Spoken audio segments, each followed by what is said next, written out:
melalui pimpinan atau suara Tuhan, petunjuk dari Tuhan, kita dapat melihat siapa yang dipilih Tuhan yang layak menjadi pemimpin. Saudara, poin yang ketiga, saudara, waktu minyak itu dicurahkan atas Daud, ayat 13. Hari ini saya coba, sebenarnya dalam slide promosi khotbah itu 3 bab. Saya rasa tidak sampailah, 2 bab cukup hari ini. Itulah saya katakan ini seri khotbah. Jangan susah, mungkin 2 minggu dari sekarang saya akan menyambung kalau itu kehendak Tuhan. Saudara, Samuel mengambil tabung tanduk yang berisi minyak itu, ayat 13, dan mengurapi. Kalau boleh pasang ayat, ada juga di sana. Oh ya, terima kasih. Dan mengurapi Daud di tengah-tengah saudara-saudaranya. Sejak hari itu seterusnya berkuasalah roh Tuhan atas Daud. Lalu berangkatlah Samuel menuju Ramah. Mari kita baca ayat 14. Tetapi roh Tuhan telah mundur daripada Saul. Sekarang dia diganggu oleh roh jahat yang daripada Tuhan. Ayat ini pun cukup menarik.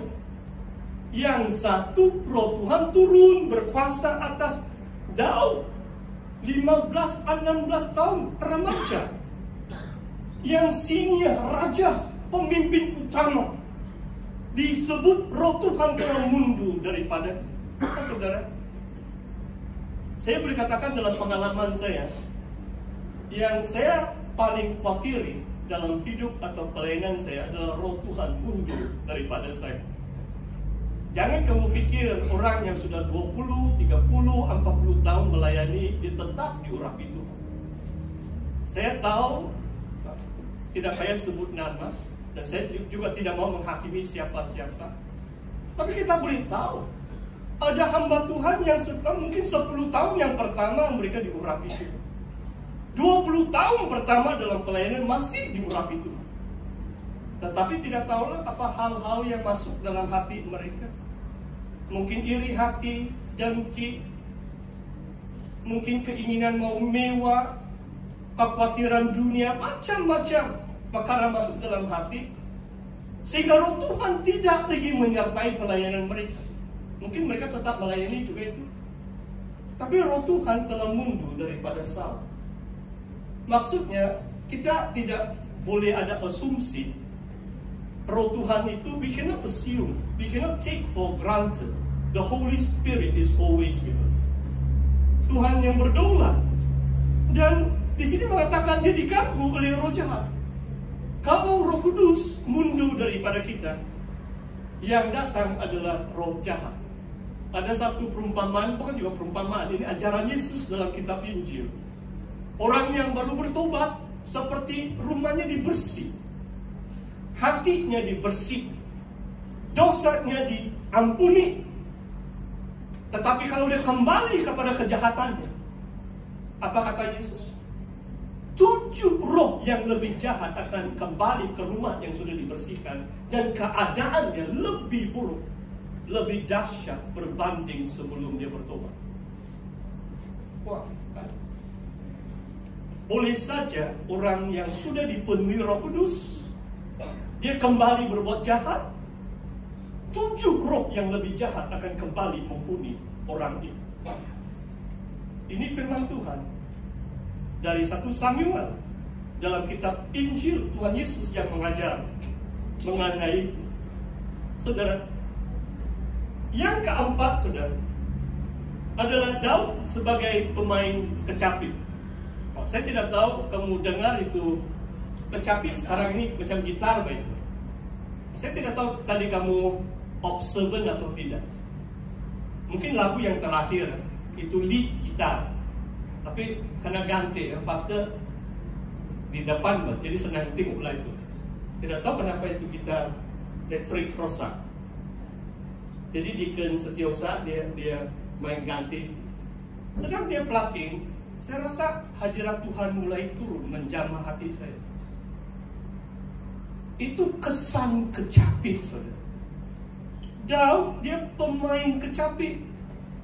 Alat musik ini Tuhan pakai untuk menjamah kita, menghiburkan kita, saudara, memberi kita kelegaan. Jangan kita macam Saul lah, kan, roh jahat menguasai, itu Daud main kecapi, baru tuh roh jahat jalan.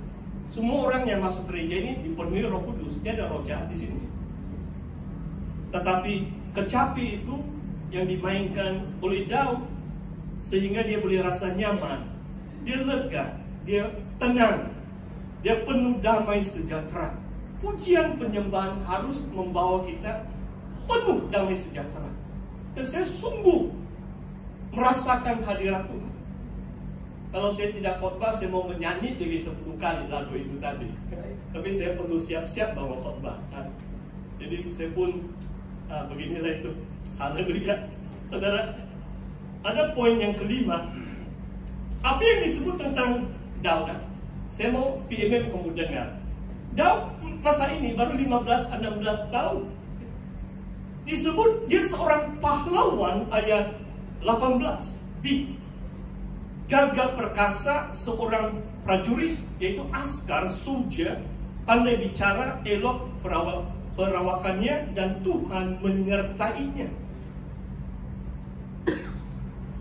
Sebenarnya mungkin ini rumusan, mungkin dia setelah dia kalahkan Goliat baru disebut ayat ini. Walaupun ayat ini dalam bab sebelum pertempuran Daud dengan Goliat.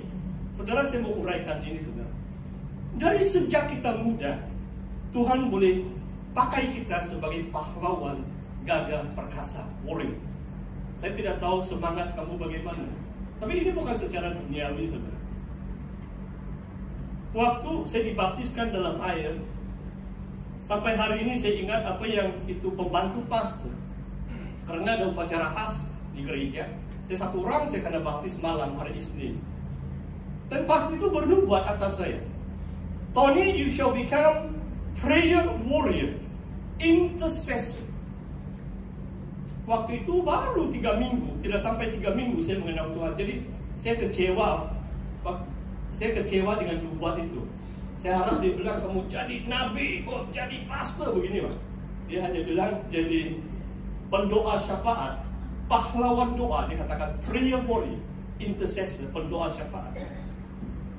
Dan saya tahu nubuatan itu saya sangat hargai. Saya jadi pahlawan gagah perkasa karena panggilan Tuhan melalui doa. Melalui, bila kita berdoa, Tuhan yang bekerja, bukan kekuatan manusia. Bila Tuhan menjawab doa kita, kita menjadi pahlawan gagah perkasa. Seorang prajurit. Kita ini adalah soldiers, askar Kristus, saudara. Dalam Efesus mengatakan perlengkapan rohani. Saya tidak tahu, syukur juga 25 orang hadir yang seminar perlembagaan kemarin Sabtu pagi. Dan saya dah kongsikan sedikit ini pengorbanan missionary pertama. Saya sempat juga kongsikan dengan seorang anggota jemaah waktu makan tengah hari.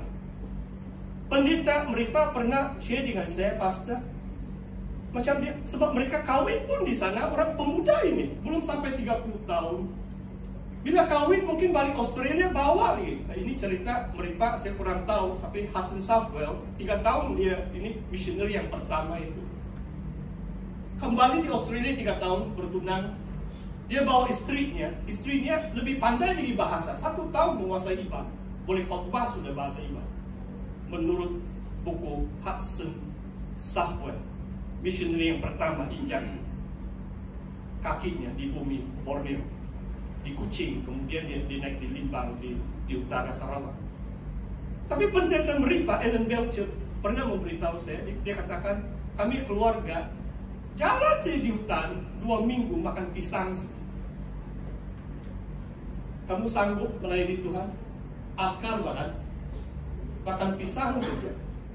Mungkin 2 hari lah saya tahanlah makan pisang saja. Tidak tahu sudah bagaimana saya hidup. Haleluya. Tapi saya rasa saya juga askar. Kalau dalam pelayanan, biarlah kurang tidur 2-3 jam, selesai pelayanan boleh juga tidur bahkan tambah sedikit lah kan. Kalau kurang 1-2 pound, tidak apa. Selepas pelayanan boleh makan banyak sedikit, baik itu kan. Because we are soldiers, kan? Kamu tahu askar kan? Di kemah, di medan pertempuran, Jam 2 pagi itu komandan bilang kamu berbaris sudah itu. Kadang-kadang kalau zaman dulu mereka hanya makan satu saja itu macam pau itu atau bungkusan nasi satu saja. Mana ada daging? Dia ada masak-masak pun. Isi perut jalan sudah. Inilah namanya askar, saudara. Marilah kita bangkit, saudara. Pemuda-pemudi, Daud remaja, dia adalah pahlawan gagah perkasa, seorang prajurit yang pandai bicara dan sebagainya. Dia pemain kecapi kan. Oh, itulah saya selalu mendorong pujian penyembahan. Jangan kamu hanya pikir kamu pemain musik. Kamu adalah pahlawan gagah perkasa. Kamu adalah pemain kecapi. Kamu yang mengangkat tabut perjanjian, memimpin umat Tuhan, menikmati hadirat Tuhan. Macam tadi, saya sangat merasakan kehadiran Tuhan melalui pujian penyembahan.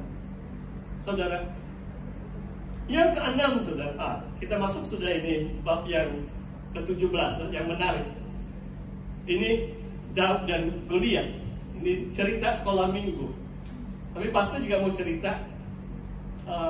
Coba kamu bayangkan Goliat ini yang disebut 6 hasta, yaitu 9 kaki lebih.